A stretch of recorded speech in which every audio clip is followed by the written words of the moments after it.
कुछ लोग लड़ते हुए नहीं, खड़े रहते हुए इतिहास बन जाते हैं। आज जब दुनिया ईरान की तरफ देख रही है, हर एक जुबान पर एक नाम है, आयतुल्ला अली खामनेई। वो नेता जिसने दशकों तक दबाव, प्रतिबंध, धमकियों के बीच देश की कमान नहीं छोड़ी।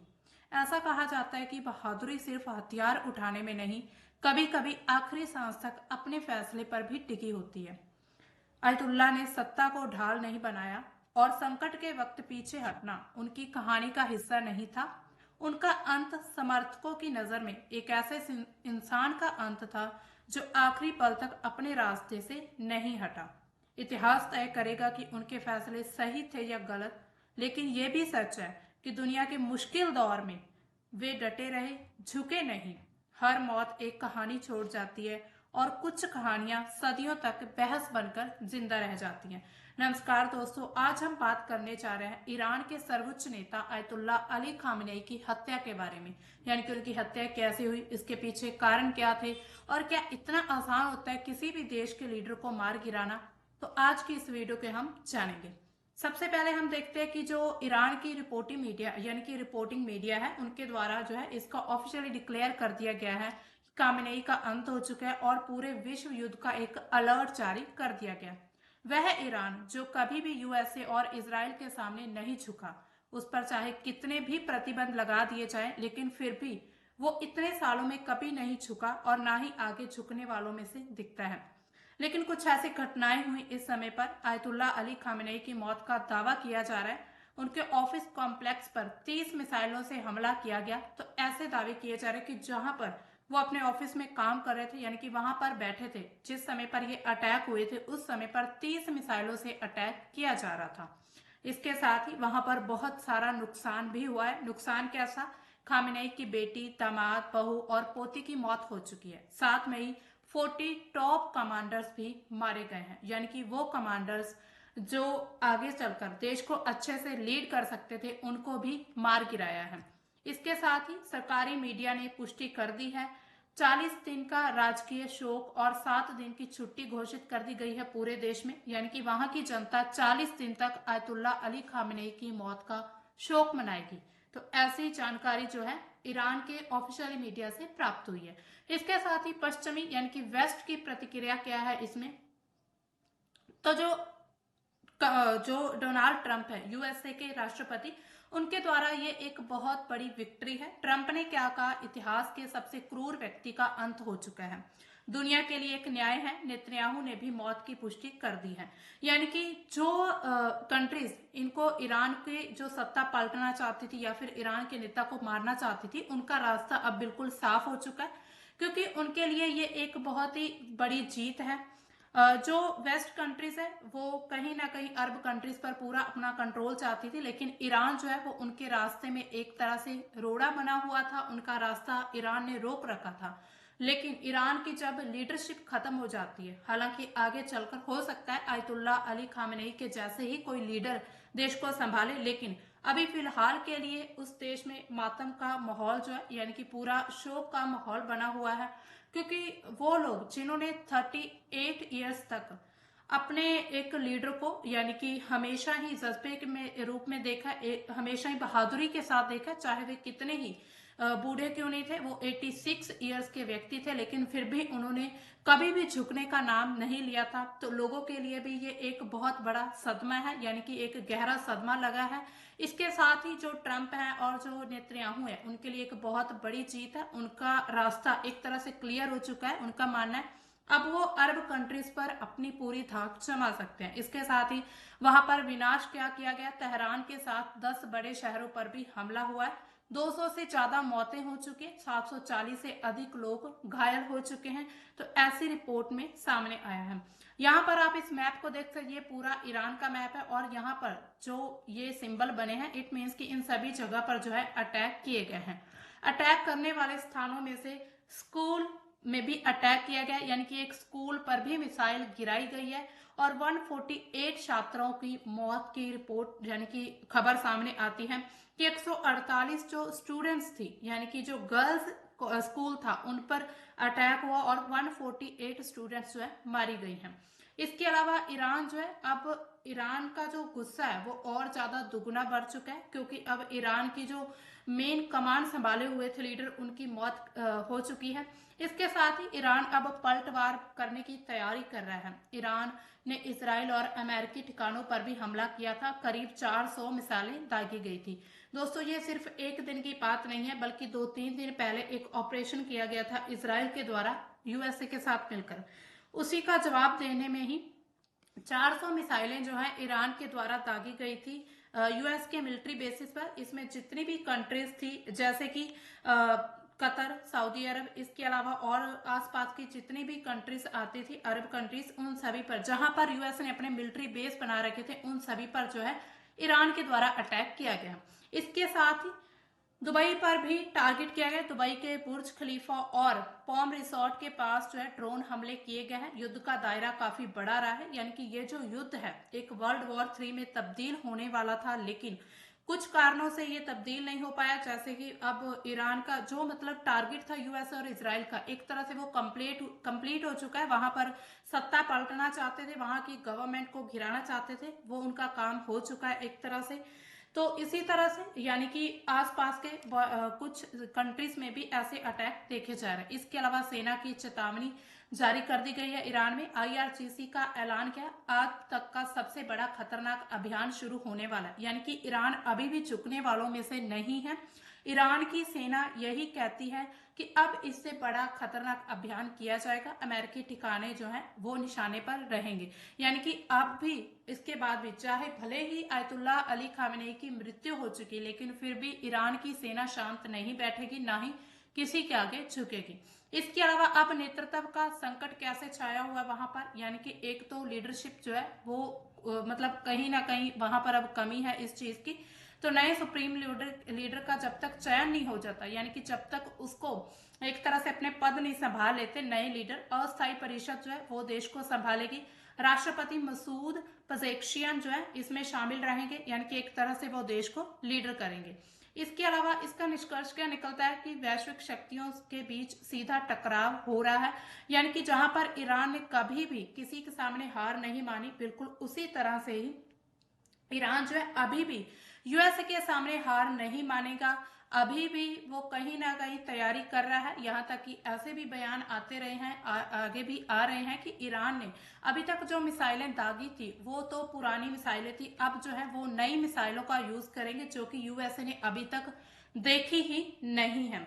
तो इसी तरह अगर देखा जाए तो हर जगह यानी कि कहीं ना कहीं अब ईरान अपना जो है बदले की भावना से अटैक करने की कोशिश करेगा। इसके साथ ही ये एक तरह से बहुत बड़े युद्ध की स्थिति बनी हुई है, क्योंकि एक तरफ यूएसए और इजराइल है, दूसरी तरफ ईरान है। हालांकि ईरान का अभी तक समर्थन किसी भी कंट्री ने नहीं किया, लेकिन हो सकता है मौका देखकर कुछ कंट्रीज जो है वो ईरान के साथ हो जाए। अब दोस्तों सवाल उठता है कि इतने बड़े नेता को मार देना क्या इतना आसान था? बिल्कुल भी नहीं।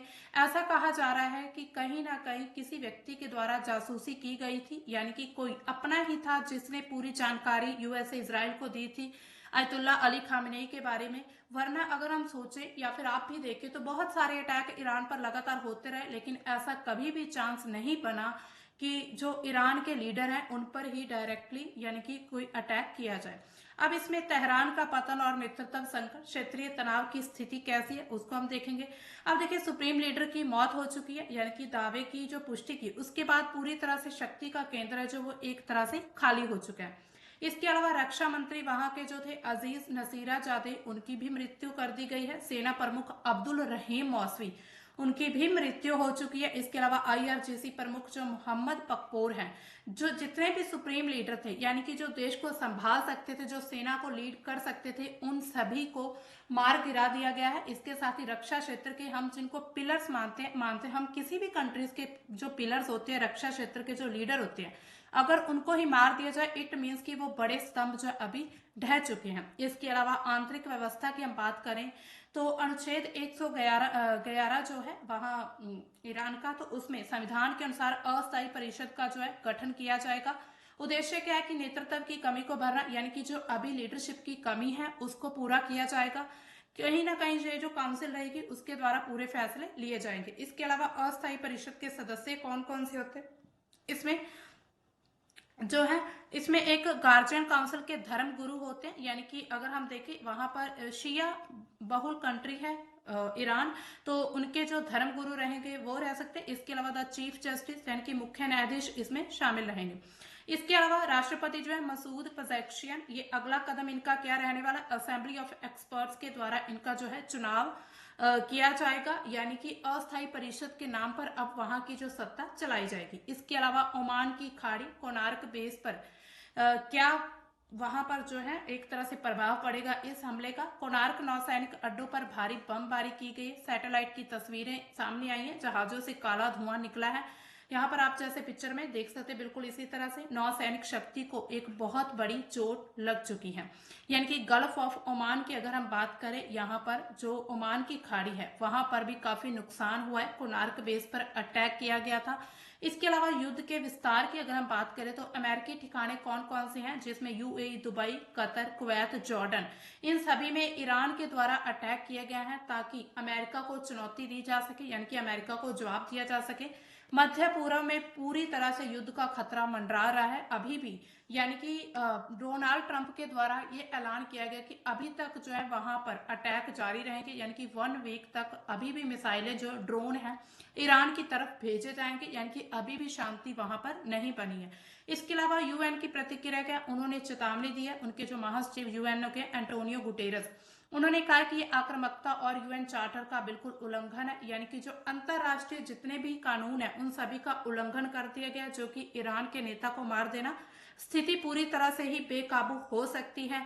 यानी कि जो ईरान समर्थक कंट्रीज हैं वो भी यूएसए, इसराइल के खिलाफ जो है खड़े हो सकते हैं। इससे पूरे विश्व में कहीं ना कहीं बहुत बड़ी अराजकता फैलने की चिंता बनी हुई है। इसके अलावा अमेरिका की रणनीति क्या है, राष्ट्रपति ट्रंप का संकेत क्या है कि शासन में बदलाव करना, यानी कि ईरान जो कभी भी यूएसए के सामने नहीं झुका था उसको झुकाने के लिए वहां के जो लीडर थे उनको मार गिराना, अब अपना कोई पपेट वहां पर बिठा देना, यानी कि अपने ही किसी कठपुतली शासक को ईरान की सत्ता संभालने के लिए देना। और इसके बाद ये भी देखा जा सकता है कि अगर ऐसा होता है, यानी कि कोई अमेरिका समर्थक या फिर इजराइल समर्थक कोई वहां पद संभालता है, यानी कि सत्ता संभालता है, तो वहां पर अमेरिका के बेस स्थापित करने की भी सिचुएशन बन सकती है, यानी कि वहां पर अमेरिका अपना बेस स्थापित करेगा। और जितनी भी अरब कंट्रीज है पहले ही अमेरिका के साथ जा चुकी थी, लेकिन एक ईरान ही बाकी था, अब ईरान को भी जो है मतलब कंट्रोल कर सकता है अमेरिका। अगले नेतृत्व के लिए अच्छे उम्मीदवार मौजूद हैं, तो ये ट्रंप की रणनीति, नाम का अभी तक खुलासा नहीं किया गया है। जब हमने देखा था कि 2025 में, जून 2025 में 12 दिनों का जो युद्ध हुआ था, उस समय पर भी आयतुल्ला अली खामेनी ने 3 नाम सुझाए थे जिनको उनके उत्तराधिकारी के तौर पर चुना गया था। 3 नाम थे, वो पब्लिकली नहीं किए गए थे, लेकिन अभी भी उन नामों का खुलासा नहीं हुआ है। इसके अलावा अगर हम स्थिति देखें, वहां पर खामेनेई शीर्ष चरणों की मौत हुई है, कानून कौन सा बना अब वहां पर काम करेगा, अस्थायी परिषद अनुच्छेद 111 के तहत। क्षेत्र कौन से हैं, यूएई, कतर, कुवैत में युद्ध का फैलाव, यानी कि सिर्फ ईरान ही नहीं बल्कि उसके साथ की जो अरब कंट्रीज है उनमें भी युद्ध की सिचुएशन बनी हुई है। यूएन इसकी निंदा करता है और यूएस की नई योजना जो है वो अब क्या है, वहां पर अपने किसी वहां पर शासक को सत्ता में बिठाना। अब अगर हम देखें ईरान और इसराइल संघर्ष की पूरी जियोपॉलिटिक्स यानी कि कॉन्फ्लिक्ट्स की पूरी राजनीति क्या है, तो ईरान इसराइल संघर्ष की भू राजनीति जास्तों के बाद तुर्क की एक हस्तक्षेप बातचीत करते अलग रहना, यानी कि एक तरह से ईरान पर भी पूरा जो है इसराइल का कंट्रोल करना। इसके अलावा अगर हम देखें यहाँ पर the newer geopolitics of Iran Israel conflict are, मतलब काफी लंबे समय से ये एक तरह से कॉन्फ्लिक्ट्स जो है अभी तक चले आ रहे हैं, यानी कि जो इसराइल है, इसराइल को क्या खतरा था कि ईरान जो है वो परमाणु हथियार बना रहा है, तो कहीं ना कहीं इसराइल के अस्तित्व को खतरा था, क्योंकि ईरान क्या था, ईरान ने हमेशा से गाजा और इसराइल युद्ध की जो एक तरह से निंदा की है, इसराइल की जो नेतन्याहू है उनकी निंदा की है कि उन्होंने गाजा के लोगों पर जो अत्याचार किए हैं। तो इसी वजह से जो है अब ईरान जो अपना परमाणु कार्यक्रम चला रहा था उसको रोकने के लिए यूएस और इसराइल के द्वारा अटैक किए गए संयुक्त रूप से। यहाँ पर आप मैप में देख सकते हैं इराक, सऊदी अरब, यमन, कतर, दुबई, ऐसी जितनी भी, लीबिया, सीरिया, जितनी भी कंट्रीज हैं, इन सभी में जो है युद्ध की आशंका बनी हुई है। इसके अलावा अगर हम कारण देखें तो राजनीतिक कारण, हमें पता है कि क्षेत्र में अपना प्रभाव बनाना चाहता है यूएसए, शक्ति संतुलित करना चाहता है। संसाधन और सीमाओं का विवाद, जैसे कि ईरान में काफी क्रूड ऑयल पाया जाता है, क्रूड ऑयल काफी भारी मात्रा मिलता है, यानी कि पूरे विश्व का तेल व्यापार यहीं से, होर्मुज स्ट्रेट जो कि ईरान के पास है, वहीं से होता है। तो ऐसे में उस जगह को कंट्रोल करना चाहते हैं यूएसए और इजराइल। इसके अलावा पूरे विश्व पर आर्थिक प्रभाव क्या पड़ेगा, तेल की कीमतों में उछाल आ जाएगा और बाजारों में अस्थिरता देखने को मिलेगी, यानी कि भारत पर भी इसका डायरेक्टली असर पड़ सकता है कि जो हमारे यहाँ तेल की कीमतें हैं उसमें बढ़ोतरी देखी जाएगी। आपूर्ति श्रृंखला में रुकावट होगी, मुद्रास्फीति का दबाव बढ़ जाएगा, कूटनीतिक दबाव देखने को मिलेगा। आगे की चुनौतियां क्या है इसमें, दीर्घकालिक भू राजनीतिक पुनर्गठन, ऊर्जा सुरक्षा की चिंता और जितने भी शरणार्थी संकट है वो भी हमें देखने को मिल सकता है। इसके साथ ही अगर हम देखें तो पहला टारगेट क्या था उनका, परमाणु खतरा, यानी कि यूएसए और इजराइल का सबसे पहला टारगेट था परमाणु को रोकना, परमाणु कार्यक्रम को रोकना। इजराइल अमेरिका का उद्देश्य था जितने भी न्यूक्लियर साइट्स हैं ईरान की, उन पर अटैक किया जाए। उनका मानना है कि ईरान परमाणु हथियार बनाने के बहुत ही करीब था। अगर इतना ही उनको खतरा है तो इसका मतलब तो पाकिस्तान के पास भी काफी परमाणु हथियार है, इसका मतलब कि अब वो पाकिस्तान पर भी अटैक कर सकते हैं। तो यहाँ पर कहीं ना कहीं ऐसा ही डायरेक्टली यानी कि इनडायरेक्टली अगर हम देखें तो ये इसका निष्कर्ष निकलता है कि पूरी तरह से वो ईरान को अपने कंट्रोल में करना चाहते थे, क्योंकि पूरी दुनिया को ही पता है कि ईरान कभी भी यूएसए और इजराइल के सामने नहीं झुका है, चाहे कितने भी उन पर प्रतिबंध लगा दिए जाए, चाहे कितनी भी वहां पर उनकी कंट्री में जो है स्थिति काफी ज्यादा कि डाउन हो जाए, चाहे वो कमजोर हो, चाहे कैसे भी हो, कभी भी उन्होंने झुकने का नाम नहीं लिया है। इसके अलावा दूसरा टारगेट क्या था कि नेतृत्व का सफाया करना, यानी कि खामेनेई और उनके जो सेना प्रमुख है उनको निशाना बनाकर कमांड और कंट्रोल सिस्टम को खत्म करना, ताकि बाद में कोई भी जवाबी कार्रवाई ना कर सके। यानी कि अगर वो डायरेक्टली सभी परमाणु साइट जितने भी परमाणु ठिकाने उन पर अटैक करते तो उसके बाद जवाबी कार्रवाई के लिए उनके बाद जो भी वहां पर शीर्ष नेता है, खामेनेई, जितने भी सेना प्रमुख है, उनके द्वारा अटैक किया जा सकता था। इस चीज को भी रोकना उनका दूसरा टारगेट था। इसके अलावा पूरी शक्ति का संतुलन बनाना, यानी कि अपनी शक्ति अपने हाथ में लेना। ईरान की नौसेना, मिसाइल डिपो जैसे कि कोणार्क बेस को नष्ट करके मध्य पूर्व में ईरान के प्रभाव को कम करना एक बहुत बड़ा सैन्य लक्ष्य था। कोणार्क बेस वो है जहां से जो है मिसाइलें लॉन्च की गई, यानी कि एक ऐसा बेस है जहां से डायरेक्टली यूएसए को मिसाइल दागी जा सकती है। तो इस चीज को नष्ट करना, इस जगह को नष्ट करना उनका एक मेन टारगेट था। इसके अलावा तेल संकट क्या है, कच्चे तेल की कीमतें बढ़ती हुई नजर आ रही, इससे पेट्रोल डीजल की कीमतों में भी भारी उछाल आने की आशंका बनी हुई। इसके अलावा स्ट्रेट ऑफ हॉर्मुज क्या है, तो जहां पर 20% ट्रेड जो है, व्यापार जो है इस स्ट्रेट से, इस जलडमरू मध्य से होता है। ईरान ने इस रास्ते को बंद करने की धमकी दी है। दुनिया का लगभग 20% तेल यहीं से गुजरता है। अगर ये बंद होता है तो पूरे विश्व की अर्थव्यवस्था जो है चरमरा सकती है, यानी कि पूरे विश्व की अर्थव्यवस्था खतरे में पड़ सकती है। इसके अलावा सामरिक संपत्ति जो है, चाबहार पोर्ट, भारत ने चाबहार बंदरगाह में काफी निवेश किया। यह जो चाबहार पोर्ट है ईरान का, युद्ध से भारत का मध्य एशिया, अफगानिस्तान के साथ व्यापारिक मार्ग भी प्रभावित होगा, यानी कि कहीं ना कहीं इसके इनडायरेक्टली या डायरेक्टली जो है प्रभाव भारत पर भी देखने को मिल सकते हैं। इसके अलावा मानव पूंजी सुरक्षा का क्या नुकसान हुआ, मध्य पूर्व, यूएई, सऊदी अरब में लाखों भारतीय काम करते हैं। वहां पर युद्ध अगर फैलता है या फिर युद्ध बढ़ता है तो उनकी सुरक्षा, वापसी भारत के लिए एक बहुत बड़ी चुनौती रहने वाली, यानी कि ये सिर्फ ईरान या फिर आसपास की कंट्रीज नहीं बल्कि भारत के लिए भी एक बहुत बड़ी चुनौती है। रूस और चीन की भूमिका इसमें क्या है, ईरान के सहयोगी होने के नाते इनका अगला कदम काफी इंपॉर्टेंट रहने वाला है। हो सकता है ये ईरान के समर्थक होने के नाते ये रूस और चीन आपस में मिलकर यूएसए और इजराइल के खिलाफ जो अटैक कर सकते हैं। क्या वे सैन्य सहायता देंगे या केवल कूटनीतिक दबाव बनाएंगे, ये आगे आने वाले समय पर हमें पता चलेगा। इसके अलावा अदृश्य युद्ध यानी कि साइबर अटैक किए जा सकते हैं।